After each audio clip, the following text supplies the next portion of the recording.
Welcome to the Middle East Brief with Avi Kaner. I'm Jenny. Today, the Board of Peace outlined an ambitious vision for Gaza, not simply to rebuild what has been destroyed, but to replace decades of conflict with long-term economic opportunity.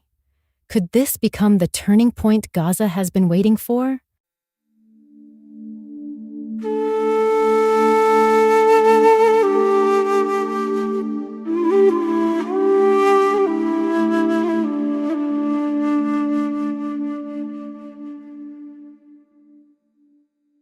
History is often remembered through wars, but history is changed by what comes after them.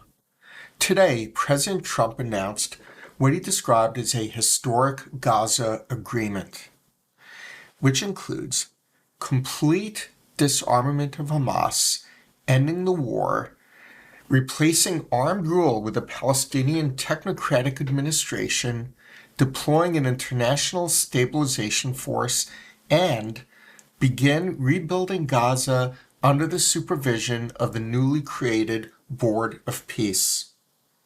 Whether every part of that plan is ultimately implemented remains to be seen. But today, I'd like to focus on something that has received far less attention: the economics.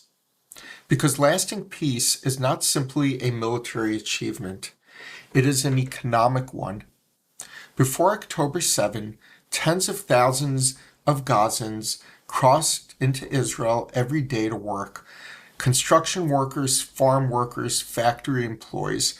Their wages were often many times higher than what they could earn inside Gaza, and those salaries then supported hundreds of thousands of family members. Those jobs proved something important. When security improves, prosperity follows. Now imagine something much larger.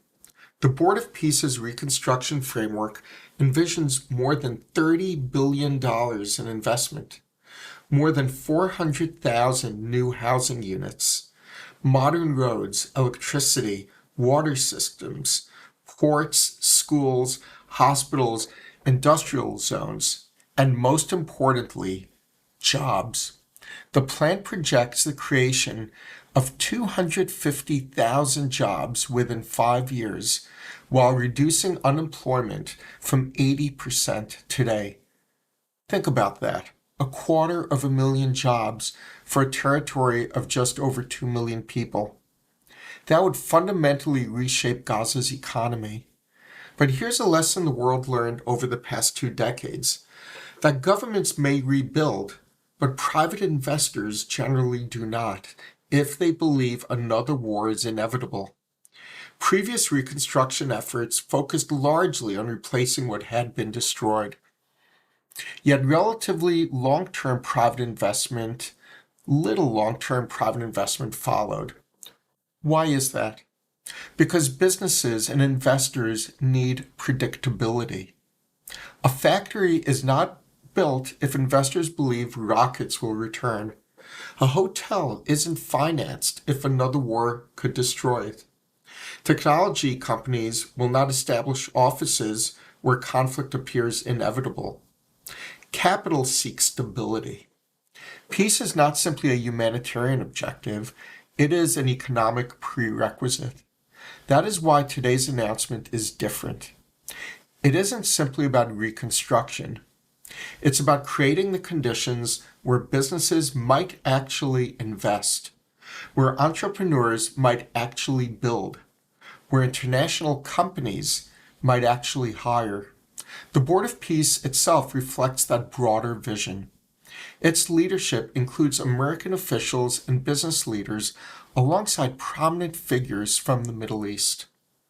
One of the most significant aspects of the Board of Peace is the participation of Saudi Arabia.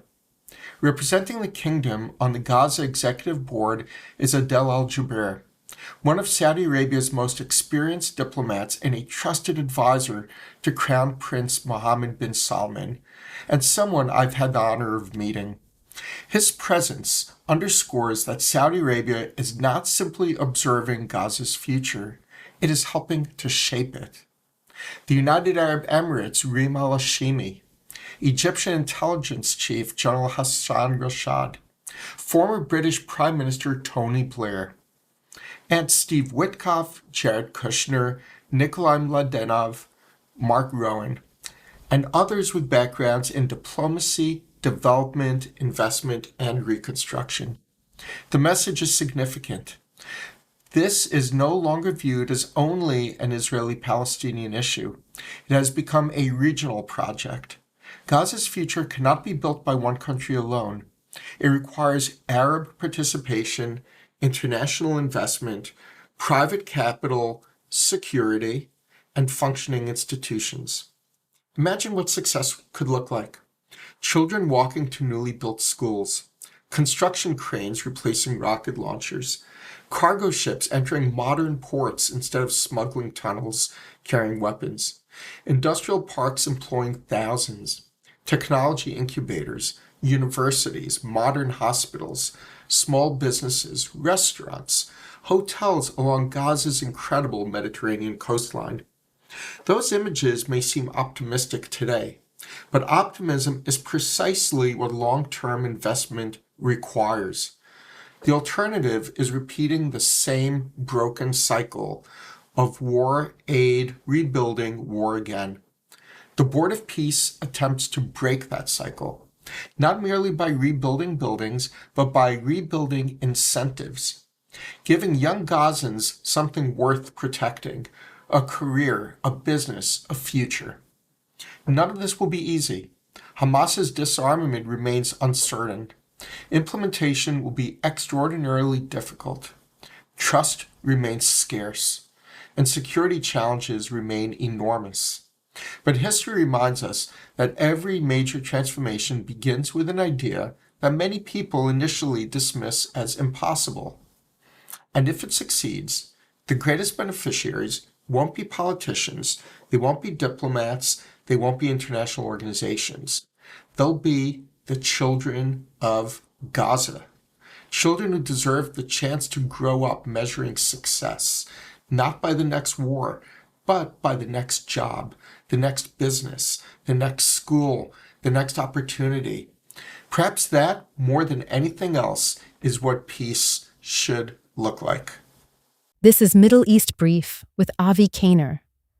If you want clarity, not noise, follow and share. Continue the conversation on X at Avi Kaner. Back tomorrow.